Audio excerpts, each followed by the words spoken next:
سب سے پہلی بات تو یہ عاجز یہ عرض کرتا ہے، کیونکہ اسٹیج کے اوپر بہت سارے علماء، مشائخ اور اداروں کے ذمہ داران موجود ہیں،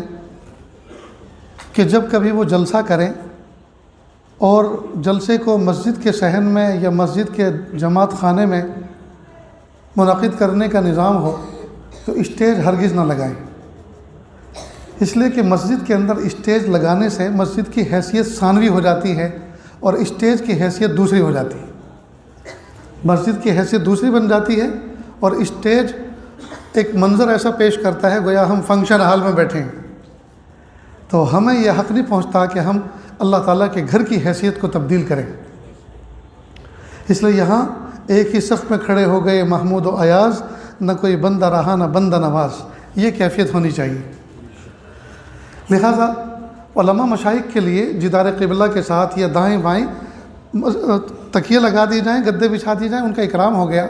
اور جس مہمان کو آپ نے صدر مہمان بنایا ہے ان کے لیے کرسی رکھ دی جائے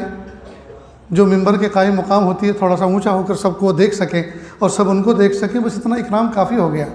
اس سے زیادہ مسجد کی تقدس کے اندر تصرف نہیں کرنا چاہیے۔ مجھے امید ہے کہ یہ بات اگر قابل اصلاح ہو تو اس کو اپنانا چاہیے۔